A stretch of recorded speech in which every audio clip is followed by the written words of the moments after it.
Persidangan kasus pembunuhan berencana terhadap Brigadir Nofriansah Yosua Huta Barat sudah memasuki pekan ke-9. Satu demi satu orang-orang yang terlibat atau mengetahui kasus ini dihadirkan sebagai saksi. Tak terkecuali Putri Chandrawati. Majelis Hakim mencoba menggali informasi terkait dugaan kekerasan seksual yang dialami istri Verdi Sambo ini. Karena alasan kesusilaan, Majelis Hakim memutuskan menggelar sidang secara tertutup. Apa saja yang disampaikan Putri di sidang tertutup ini? Benarkah Majelis Hakim mendalami informasi terkait dugaan kekerasan seksual yang dialami Putri sebelum kasus pembunuhan terhadap Yosua terjadi? Inilah Satu Meja The Forum di balik sidang tertutup Putri.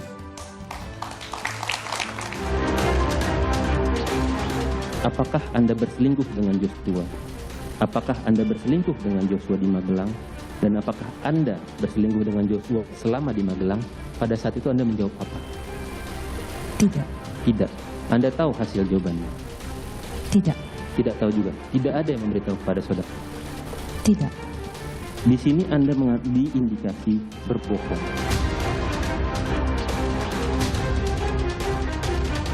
Para pengunjung serta kamera tolong dimatikan semua. Terdakwa Richard Eliezer Budiang Lumiu, terdakwa Ricky Rizal Wibowo, dan terdakwa Kuat Ma'ruf menyatakan sidang tertutup.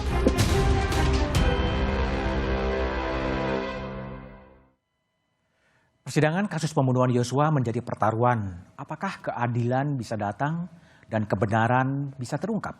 Sidang tertutup, meski itu adalah kekuasaan hakim, bisa memunculkan pertanyaan publik. Satu Meja The Forum malam ini mencoba mengungkap ketertutupan sidang menjadi lebih terbuka. Di studio telah hadir dari ujung sebelah kanan Martin Lukasi Manjuntak. Malam, Bung Martin. Selamat kuasa malam. hukum keluarga Yosua. Di sebelah kanan saya ada Roni Talapesi, kuasa hukum Eliezer. Malam, Bang Roni. Di sebelah kiri saya ada Abdul Fikar Hajar, pengamat hukum pidana. Malam, Bang Fikar. Dan di ujung sebelah kiri ada Febri Diansah, kuasa hukum Putri Chandrawati. Dan melalui sambungan Zoom ada Nur Syahbani Kaca Sungkana, Ketua Pengurus Asosiasi LBH Apik Indonesia. Malam, Mbak Nur. Ya, sebelum saya memulai diskusi, kita coba lihat tayangan berikut ini. Drama perkara pembunuhan berencana terhadap Brigadir Yosua masih berlanjut di Pengadilan Negeri Jakarta Selatan. Puluhan saksi sudah dihadirkan di persidangan, hingga kesaksian yang paling ditunggu, yakni Putri Chandrawati alias PC. Putri Chandrawati dihadirkan sebagai saksi untuk terdakwa Richard Eliezer, Ricky Rizal, dan Kuat Ma'ruf.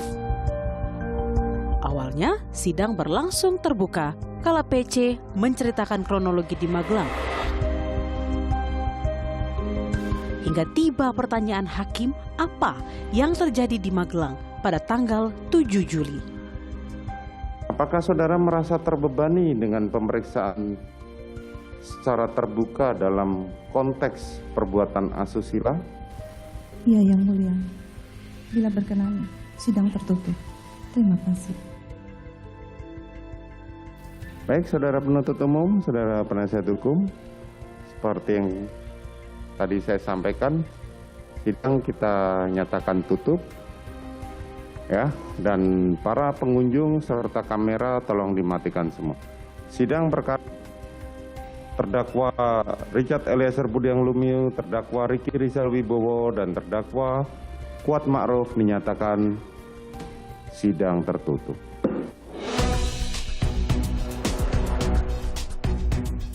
Dugaan adanya kekerasan seksual yang dilakukan korban, yakni Brigadir Yosua kepada PC, memicu polemik di mata publik. Benarkah itu terjadi? Adakah fakta baru terungkap di persidangan yang tertutup lebih dari 2 jam itu? Dan benarkah ini yang dimaksud pernyataan Menko Polhukam Mahfud MD pada Agustus lalu? Terkait motif Sambo yang hanya boleh didengar oleh orang dewasa. Ini sudah jelas pelakunya, tapi motifnya apa? Gitu. Lalu saya bilang, kalau motif biar dikonstruksikan hukumnya oleh Polri, jangan tanya ke saya gitu. Karena apa? Karena ini menurut saya sensitif. Apa sensitifnya? Ngangkut orang dewasa. Satu ya, pertama katanya pelecehan. Pelecehan itu apa sih? Apakah membuka baju atau apa? Gitu kan, itu untuk orang dewasa. Yang kedua katanya perselingkuhan 4 segi.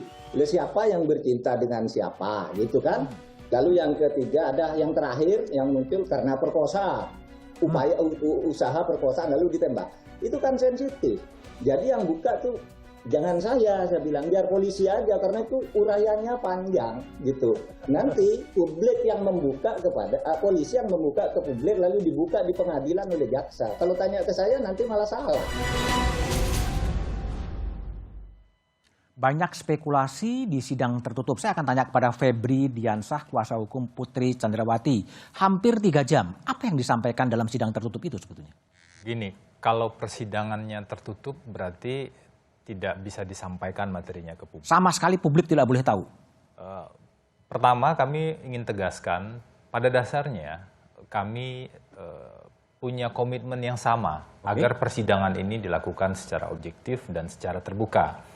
Tapi memang peraturan perundang-undangan kita termasuk ada pedoman mengadili perempuan dan anak yang dibuat oleh Mahkamah Agung memungkinkan ada bagian tertentu yang dibuat tertutup, dan tentu itu sudah diputuskan oleh Majelis Hakim. Kalau kita dengar tadi Bu Putri menyampaikan kalau diperkenankan persidangannya tertutup.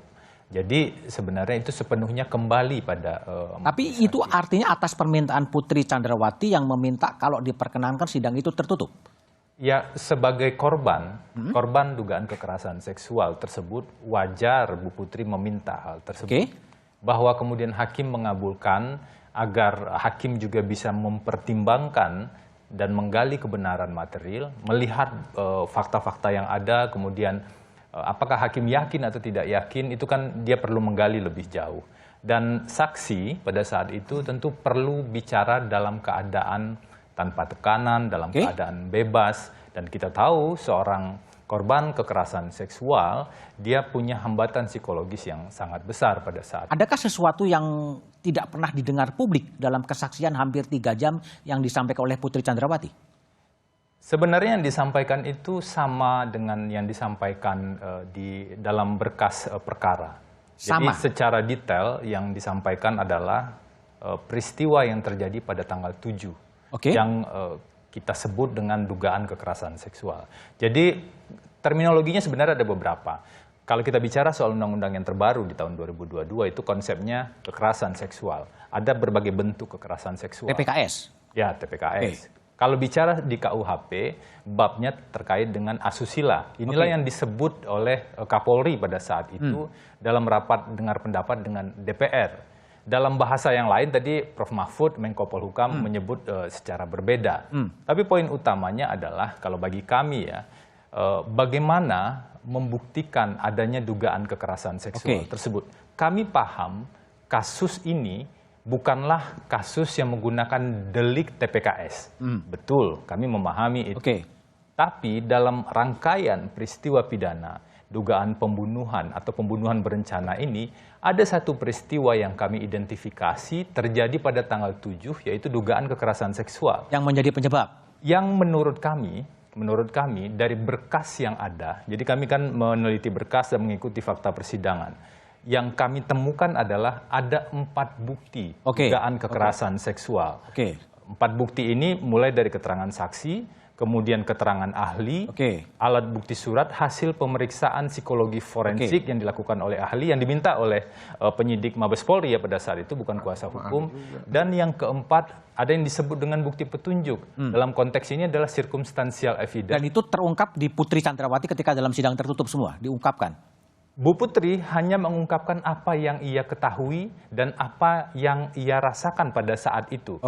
Bu Putri tidak mengungkapkan bukti-bukti yang lain, karena bukti yang lain kan yang mengungkapkan ada ahli, ada surat, dan ada 2 saksi yang melihat secara persis Bu Putri keluar di luar kamar. Jadi pasca peristiwa dugaan kekerasan seksual itu, 2 saksi ini melihat Bu Putri dalam keadaan setengah pingsan, waktu itu misalnya Kuan Ma'ruf mengatakan Bu Putri tertutup matanya tapi semuanya berantakan. Susi juga melihat sebagai ART pada saat itu. Jadi apapun yang terjadi di dalam kamar, mereka melihat ada kekerasan, ada dampak kekerasan yang dilihat di luar kamar.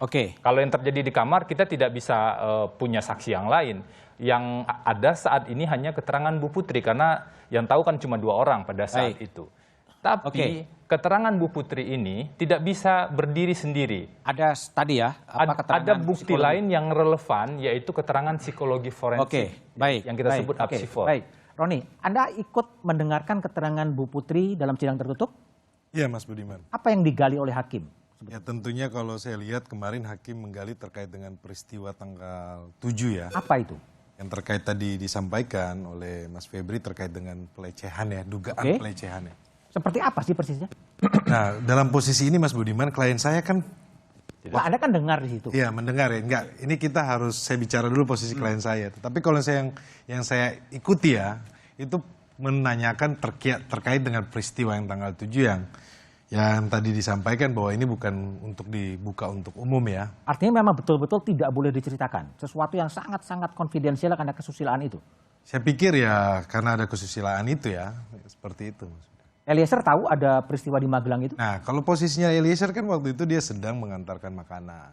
Oh, nggak tahu juga berarti? Dia nggak tahu. Oke. Bung Martin, jadi kekeh bahwa kira-kira kausa prima ini adalah pelecehan atau kekerasan seksual? Saya tuh sebenarnya bingung ya sama cara pikir rekan saya ini ya.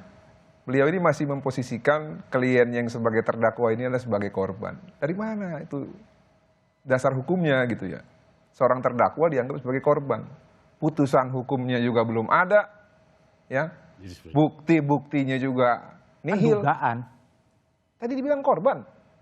Sekarang yang saya mau tanya, untuk mendefinisikan suatu orang kenapa menjadi korban, mempertahankan harus ada konstruksi putusan pelecehan atau seksual? minimal ada laporan polisinya. Ini laporan polisi sudah di SP3. Tapi kan di Jakarta itu. Iya, makanya saya lanjutin lagi. Lalu karena angan-angannya tidak tercapai. Angan-angan. Apa itu? Putri Chandrawati itu berangan-angan diperkosa sama anak klien saya. Kenapa? Karena yang bersangkutan mendalilkan diperkosa tanpa ada bukti yang kuat. Satu saksi bukan saksi. Walaupun di Undang-Undang TPKS satu korban dan satu alat bukti lain itu dan plus keyakinan hakim bisa. Tapi tadi rekan saya bilang ini bukan perkara TPKS. Dan yang paling penting bukti krusialnya, Mas Budiman, harus ada visum et repertum. Tanpa ada visum et repertum itu hanya klaim sepihak yang tidak dapat dipastikan kebenarannya. Tadi rekan Febri mengatakan ya, Bu Putri setengah pingsan. Yang saya mau tanya, kalau setengah pingsan itu kayak gimana sih? Apa dari perut ke kaki? Atau dari perut ke kepala itu setengah pingsan? Atau setengah badan ke kiri? Atau setengah badan ke kanan? Nah, kalau setengah pingsan pasca diperkosa, kan kalau diperkosa pasti kan nggak pakai celana dalam ya? Siapa yang pakai celana dalamnya itu? Oke, tapi kenapa kekeh dengan cerita kekerasan seksual meskipun banyak yang ragu sebetulnya menurut Anda? Tadi sebenarnya Pak Mahfud aja udah kasih kode. Kalau membuka baju sendiri apakah kekerasan seksual? Makanya rekan Febri itu tadi gagal paham lagi memahami antara asusila dan TPKS. Sebenarnya Pak Mahfud udah kasih clue. Tidak ada ya. Kalau benar-benar kekerasan seksual tidak ada orang membuka baju sendiri. Oke, Mbak Nur, saya tanya kepada Mbak Nur ya, sebagai aktivis perempuan yang banyak mengadvokasi kasus-kasus kekerasan seksual terhadap perempuan, Anda menilai cerita dari Putri itu seperti apa sih Mbak Nur? Ya, ini kan tidak bisa lihat sepotong ya. Harus dalam konteks keseluruhan kasus pembunuhan terhadap Joshua. Di mana ada senario awal yang dianggap gagal karena itu tadi SP3 kan, yaitu pelecehan seksual sebagai motif, kemudian beralih lokusnya itu ke Magelang. Nah, pemeriksaan yang saat ini dilakukan terhadap BC atau baru saja dilakukan terhadap PC dengan sidang tertutup, itu kan pemeriksaan bukan sebagai korban. Bukan sebagai korban, tapi dalam konteks terdakwa, gitu. Nah, dalam hal itu waktu yang lalu saya mengatakan ini ada obstruction of justice. Siapa yang obstruction of justice, Mbak Nur? Dari kedua, gitu. Karena yang obstruction of justice-nya kan sudah dibuktikan dengan diberhentikannya atau dipecat lewat pemeriksaan baik itu kode etik maupun yang lain gitu. Udah jelas ada obstruction of justice dan Ibu Putri menjadi bagian dari upaya obstruction of justice itu. Mbak Nur sebagai aktivis perempuan gimana sih menilai apakah ini memang patut diyakini memang terjadi kekerasan seksual atau sebaliknya sih sebetulnya kalau tadi menyebutkan ada obstruction of justice part 2 gitu?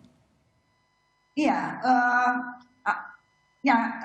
saya memang meragukan motif pelecehan seksual itu. Jadi karena pertama ada kebohongan itu yang merupakan obstruction of justice dan kemudian dibangun argumen baru ya yang benar mungkin yang dikatakan tadi ada 2 orang saksi.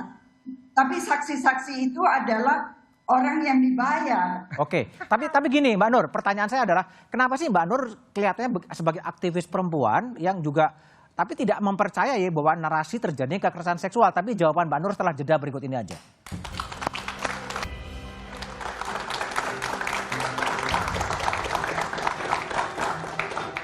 Masih bersama saya Budiman Tandurjo di Satu Meja The Forum. Saya kembali ke Nur Syahbani Kaca Sungkana.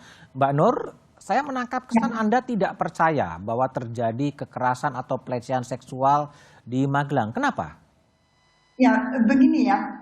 Secara umum harus kita akui dan sadari bahwa kekerasan seksual itu terjadi karena adanya ketimpangan relasi gender. Ketimpangan relasi antara laki-laki dan perempuan, relasi kuasa. Tapi dalam konteks PC, saya kira itu tidak ada ketimpangan relasi kuasa itu. Justru PC itu harusnya dilihat sebagai seorang yang punya kuasa, ya agensi. Karena Joshua itu kan bawahannya, bahkan disuruh-suruh ke pasar, beli kereta, belanja. Itu tidak ada sekali. Dan ini yang meragukan bahwa perkosaan atau sekarang turun derajatnya menjadi pelecehan seksual itu terjadi. Nah, dalam kultur polisi ya di mana masuk aja siapa komandan atau maaf komandan atau apa itu rasanya tidak mungkin. Lalu kita harus lihat juga keseluruhan kasus yang berkaitan dengan konsorsium itu dan lain sebagainya. Ya, jadi Mbak Nur, tadi Mbak Nur menyebutkan ini obstruction of justice part 2. Itu gimana penjelasannya? Ya, karena yang pertama kekerasan seksual itu dilaporkan terjadi di Duren 3 ya. Terus pindah ke Magelang. Tapi kemudian itu di SP3 kan oleh polisi karena tidak terbukti. Lalu kemudian entah bagaimana pindah ke Magelang. Oke, baik. Kembali ke Bung Febri. Bung Febri, ini banyak sebetulnya orang ragu sebetulnya. Tapi gimana sih meyakinkan publik bahwa kekerasan seksual itu memang terjadi sebetulnya? Saya tidak bisa salahkan kalau banyak pihak yang ragu. Kenapa ya? Karena tadi yang disampaikan oleh Mbak Nur, ada keraguan yang timbul di publik karena pernah ada fase, ada tahapan yang namanya fase skenario. Fase pembohongan lah ya, kira-kira gitu. Fase kegelapan, fase kebohongan, dan lain-lain. Ketika saya dan teman-teman itu bertemu dengan Pak Ferdi Sambo, saya bilang, kita sulit menjelaskan pada publik kejadian yang sebenarnya tanpa mengakui terlebih dahulu ada fase ini. Nah, itulah yang juga kami buktikan dalam proses persidangan dan diakui sebenarnya oleh Pak Ferdisambo. Kalau kita bicara fase skenario, ada 2 skenario sebenarnya. Satu, skenario tembak-menembak. Ini nggak ada. Tembak-menembak ini nggak ada. Bohong Yang besar, ada ya? adalah penembakan. Oke. Yang kedua, skenario, kalau ada tembak-menembak tentu harus ada penyebab. Ya. Maka muncullah skenario kedua, pelecehan seksual di Duren 3. Ini menurut saya dan kalau dilihat di fakta sidang sebenarnya confirm. Inilah 2 skenario. Dan bahkan kepada para saksi termasuk Richard kemarin kami tanya, ada nggak skenario lain selain 2 ini? Nggak ada. Artinya apa? Kita pisahkan dulu mana fase kegelapan dan mana fase berikutnya agar tidak tercampur. Itu yang pertama. Yang kedua, sebenarnya tidak tepat juga kalau mengatakan awalnya di Duren 3 kemudian pindah ke Magelang. Sebenarnya tidak tepat, karena justru di fakta-fakta awal yang muncul itu, peristiwa sebenarnya adalah dugaan kekerasan seksual di Magelang. Kami ketika baru menjadi kuasa hukum juga tentu tidak bisa langsung menelan sepenuhnya. Makanya kami lakukan verifikasi terhadap berkas-berkas yang ada. Tadi saya bilang ada 4 bukti ya. Nah, kalau kita baca lebih detail, hasil pemeriksaan psikologi forensik itu terkait dengan keterangan Bu Putri disebutkan misalnya, 1, keterangan tersebut konsisten.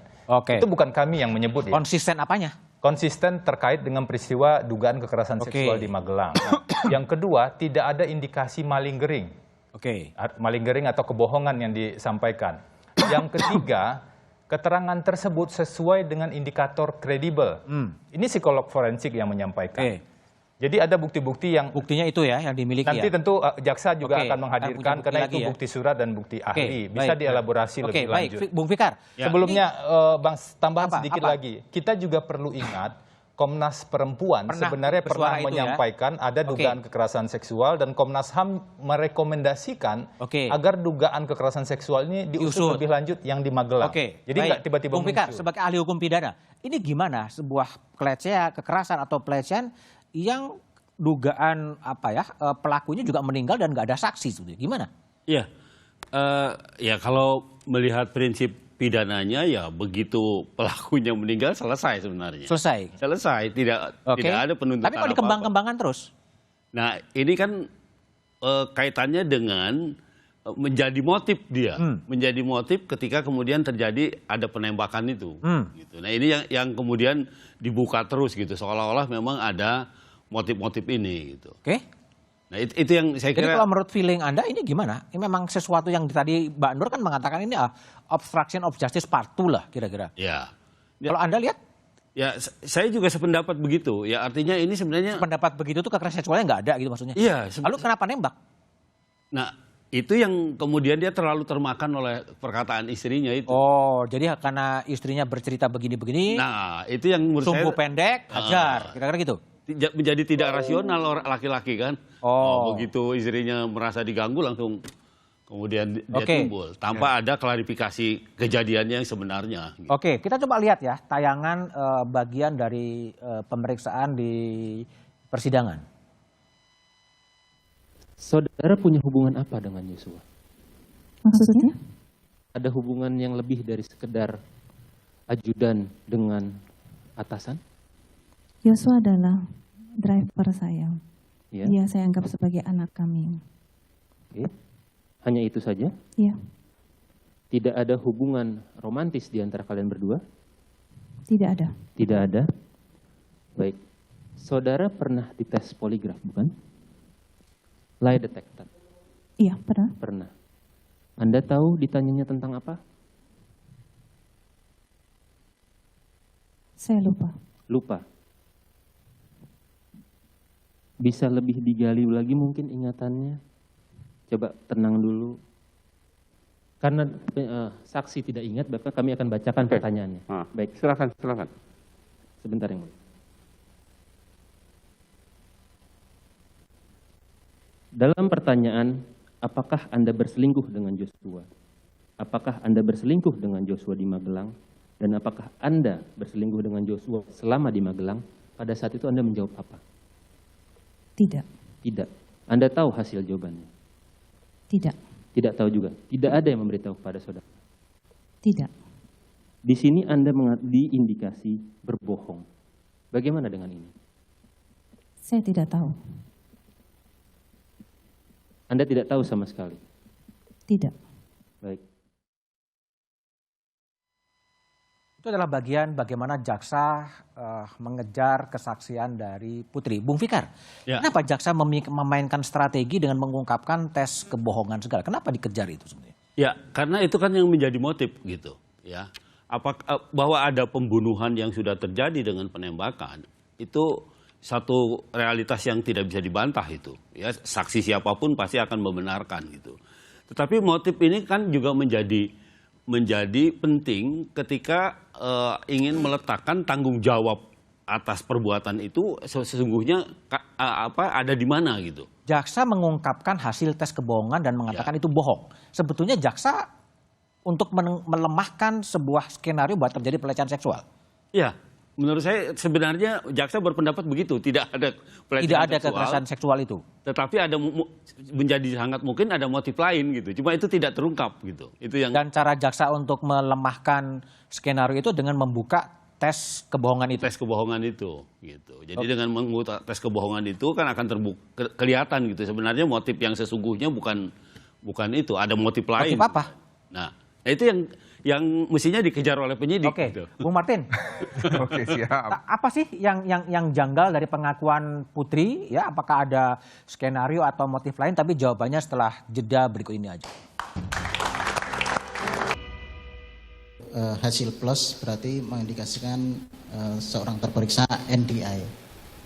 NDI, no deception indicated. Artinya apa itu? Tidak terindikasi berbohong. Tidak terindikasi berbohong. Kalau terdakwa Sambo apa? Terindikasinya apa? Minus. Siap. Minus. Siap. Kalau minus apa? Terindikasi berbohong. Terindikasi. Siap. Sebutin aja besar. Tidak apa-apa, kamu ahli kok. Siap. Terindikasi berbohong. Siap. Kalau terdakwa Putri. Terindikasi berbohong. Siap. Kalau terdakwa Kuat. Terdakwa Kuat jujur dan terindikasi berbohong. Oh, abu-abu dia, jujur dan terindikasi berbohong. Kalau untuk terdakwa siapa namanya? Riki. Untuk saudara Riki pertanyaannya sama seperti saudara Kuat Ma'ruf dan hasilnya dua-duanya jujur. Hasilnya dua-duanya jujur.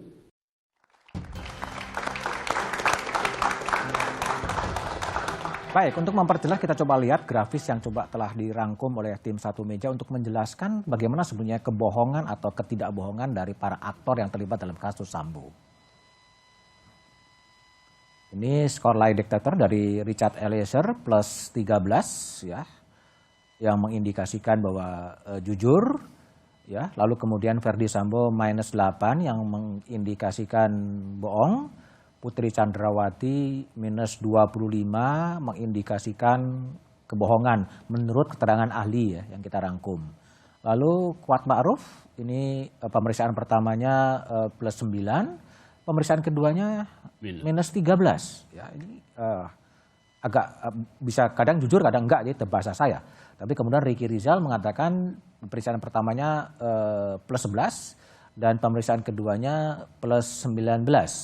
Jadi Putri yang rekor ya, minus 25 kira-kira. Bung Martin, jadi kalau janggal, ada apa yang janggal menurut Anda dengan pemeriksaan kesaksian dan pemeriksaan dari tes kebohongan itu? Kalau janggal ya menurut saya, apa yang disampaikan Putri itu memang banyak yang janggal. Banyak yang janggal? Seperti contoh bahwa dia mengatakan Joshua itu hanya supir. Padahal ada jejak digital ya, ketika Joshua ulang tahun, Putri yang mengucapkan selamat ulang tahun dan mengatakan bahwa Joshua adalah bodyguard yang terbaik. Apakah driver sama dengan bodyguard? Saya pikir tidak. Ya bisa aja kalau rangkap jabatan kan? Oh, nggak bisa dong. Kenapa enggak? Oke, terus? Driver ya bawa mobil, kalau bodyguard itu mengamankan. Dan ingat loh, ada tanda SUA. Yang kata orang-orang nih ya, saya nggak tahu ya. Kalau kepastiannya kan pasti Bu Putri yang lebih tahu ya. Tapi idealnya kata SUA itu adalah special UR. Makanya dari sini dikaitkan dengan hasil poligraf yang menanya apakah Bu Putri memiliki hubungan affair dengan Joshua. Saya melihatnya begini ya, secara garis besar saya menolak. Karena saya yakin Joshua itu tidak suka sama Bu Putri sebagai ketertarikan lawan jenis, tapi sukanya sebagai orang tua angkat ya. Karena memang orang tuanya di Sungai Bahar pernah menyampaikan bahwa kami orang tua kandungmu, tapi yang di Jakarta itu anggaplah orang tua angkatmu. Nah, namun kita kan nggak tahu apa yang ada di dalam isi kepalanya Bu Putri. Apakah hal yang lain yang dianggap atau sama seperti yang dirasakan oleh Joshua, bahwa benar Putri menganggap Joshua adalah sebagai anaknya. Nah, kalau kita korelasikan dengan hasil lie detector tersebut, mungkin saja matching. Kenapa? Karena memang imajinasi Putri itu Joshua adalah orang yang dia suka gitu loh. Tapi Joshua di lain pihak tidak suka sama dia. Gitu. Ya, Kalau Bung Roni, ini kan Eliezer kan paling positif dan Putri menjadi -25. Itu apa yang Anda pesan yang ditangkap dari hasil tes poligraf itu? Ya, ini sebenarnya membuktikan Mas Budiman, kan di awalnya kan disampaikan bahwa klien saya ini tidak jujur ya. Tetapi dalam proses persidangan ini kan terbuktikan ya bahwa apa yang disampaikan oleh klien saya indikasinya adalah dia jujur ya. Nah, dalam proses peristiwa pidana ini kan kita harus melihat satu peristiwa, rangkaian peristiwa yang utuh ya. Menarik kan kalau Bung Febri kan ketika klien saya menyampaikan hal yang baik, tentunya Bung Febri mengambil, tetapi kalau hal yang tidak baik tidak dikutip. Jadi ini merupakan, kalau saya lihat seperti standar ganda ya. Standar ganda dari siapa? Jadi dari rekan Febri. Baik, Bung Febri. Kalau Bung Febri lihat gimana? Klien Anda tadi kalau mengikuti tes poligraf minusnya 25 sebetulnya. Banyak bohongnya kalau dalam bahasa awam. Kita bicara poligraf. Sebelum bicara perdebatan dan diskusi terkait dengan poligraf, kita lihat dulu pertanyaan yang kemudian disimpulkan. Tadi kan kalau Bu Putri dan Pak Sambo udah dibahas ya. Pertanyaan yang kemudian disimpulkan jujur atau tidak jujur. Untuk Richard itu pertanyaan ahli pada tes poligraf itu ada 3. Yang intinya, apakah Anda menembak Joshua atau tidak? Tentu dijawab, ini ada 3 ya. Secara sederhana Richard menjawab iya. Dan Richard jujur hasil tes poligrafnya pada saat itu. Bagaimana dengan Ricky? Ricky juga dibilang jujur tadi. Salah satu poin yang disebutkan oleh Ricky adalah, apakah Anda melihat Ferdi Sambo menembak Joshua? Ricky yang ada di lokasi mengatakan dia tidak melihat Ferdi Sambo menembak Joshua. Dan itu disebut oleh tes poligraf jujur. Artinya tuduhan dari Richard yang mengatakan Ferdi Sambo menembak Joshua yang terakhir itu menjadi tidak benar. Kalau -25-nya Putri gimana? Kan ada keterangan Kuat Maruf. Nah, karena itulah kita perlu hati-hati sekali untuk melihat tes poligraf ini. Jadi Anda meragukan? Bukan soal meragukan. Kalau kita bicara soal perdebatan dalam hukum acara pidana, ada beberapa perdebatan. Apakah tes poligraf ini, lie detector ini, diakui sebagai salah satu alat bukti di 184? Itu pertama. Yang kedua, apakah tes poligraf bisa diterapkan pada orang yang dalam kondisi emosional yang tidak stabil? Itu pertanyaan yang kedua. Yang ketiga, kalau di beberapa negara, kalau kita bandingkan konsep dan pengaturan poligraf di beberapa negara, ada salah satu syarat mutlaknya. Tes poligraf hanya bisa dilakukan ketika orang dalam keadaan tenang dan bersedia. Nah, dia bisa menolak gitu ya? Bisa menolak. Kalau menolak, artinya ada resistensi dalam dirinya sehingga tes poligraf itu menjadi tidak valid.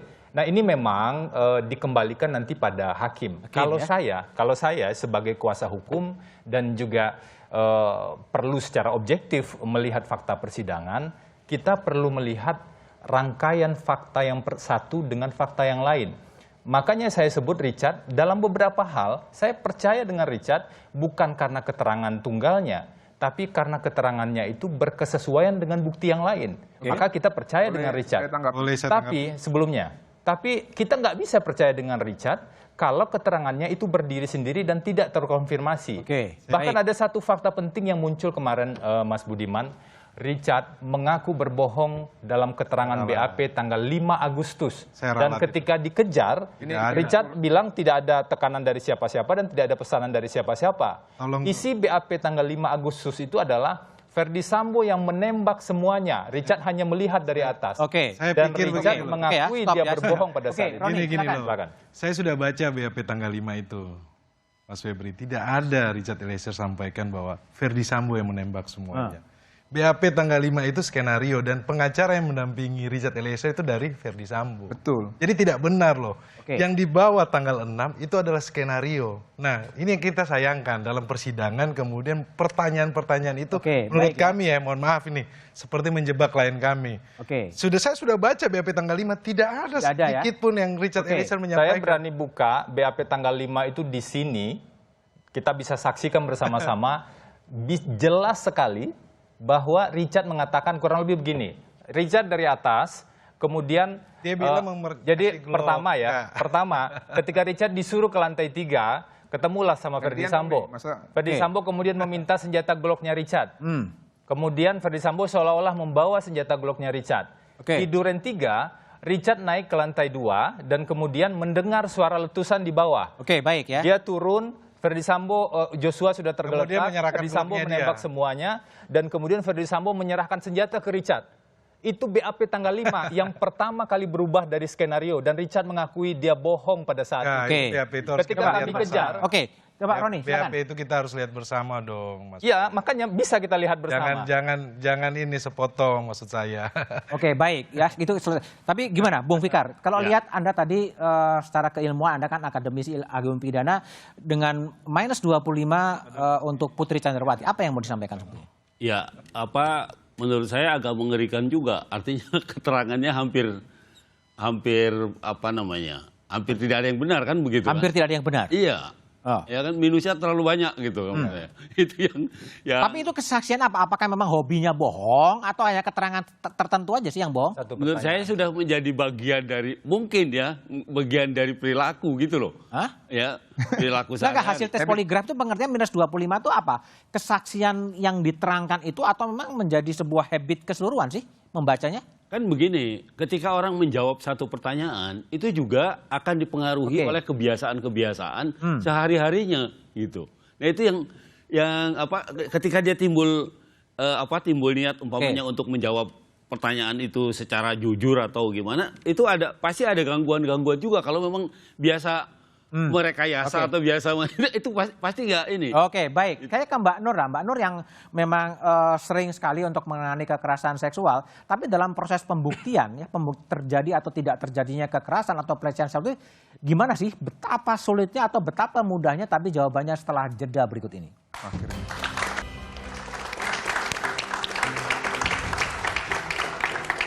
Masih bersama saya, Budiman Tengjo di Satu Meja The Forum. Saya kembali ke Mbak Nur Syahbani Kaca Sungkana. Mbak Nur, seberapa sulit sebenarnya membuktikan terjadinya pelecehan atau kekerasan seksual dalam kasus ini?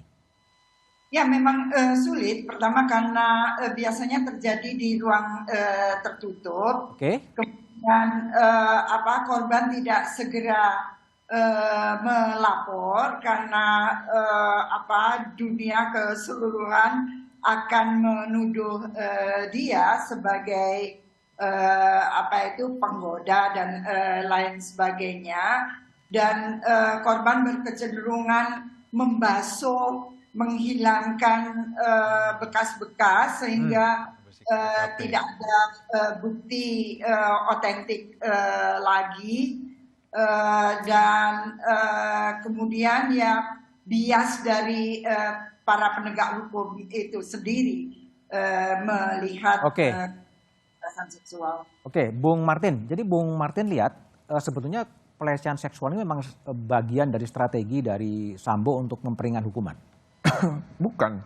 Saya lihat memang yang pertama mereka mau mencari alasan. Pembenar. Alasan apa sih yang benar gitu ya. Sehingga membunuh berencana itu bisa diterima oleh masyarakat, diterima oleh hakim, diterima oleh jaksa. Nah, kalau Joshua ini dibangun sebagai seorang yang berkarakter antagonis, maka mungkin saja dapat dimaklumi untuk dibunuh. Nah, namun kan sulit untuk dipahami oleh masyarakat dengan konteks dan kondisi PC dan Sambo, ya, dengan historinya juga sebagai pembohong dan pelaku obstruction of justice, untuk dipercaya. Nah, tadi rekan Febri mengatakan bahwa ingin membandingkan dengan di negara-negara lain ya, mengenai penggunaan lie detector. Nggak bisa begitu rekan, sistem hukumnya aja beda. Kalau di Amerika itu kan common law system, kita civil law system. Normanya beda. Nah, yang berikutnya, kita harus lihat juga ke belakang. Kenapa sih sebenarnya lie detector ini sampai digunakan? Kalau saja mungkin rekan dari klien ini tidak konsisten berbohong gitu ya, dan melakukan kebohongan dan juga mencoba untuk berbohong lagi, mohon maaf rekannya, fase kegelapan masih berlanjut kalau menurut saya. Jadi kalau rekan bilang harus dipisahkan, ya itu mungkin untuk konsumsi sendiri. Tapi kalau untuk konsumsi publik, saya yakin sampai saat ini publik masih beranggapan bahwa fase kegelapan itu masih berlanjut sampai sekarang. Dan mudah-mudahan ya, kalau ini dilanjutkan, saya juga nggak mau ada orang dihukum maksimal. Oke, baik. Bung Febri, jadi gimana strategi yang Anda jalankan untuk membuktikan bahwa kekerasan seksual atau pelecehan seksual itu terjadi di Magelang dan menjadi kausa prima terjadinya pembunuhan? Pertama, poin yang paling krusial adalah pembunuhan sudah terjadi. Ada seorang bernama Joshua yang mati. Apapun alasannya, apapun faktor penyebabnya, pembunuhan ini tidak bisa dibenarkan. Artinya yang bersalah harus dihukum. Itu poin pertama. Poin kedua, yang kami harapkan itu sederhana, Mas Budiman. Yang kami harapkan itu adalah semua fakta itu dibuka secara terang. Secara terang. Jangan dipenggal-penggal, jangan dipotong-potong, dibuka secara terang. Dan yang kita lihat bersama-sama adalah ruang tengah persidangan. Jadi fakta di persidangan lah yang digunakan untuk menguji dengan argumentasi hukum yang ada.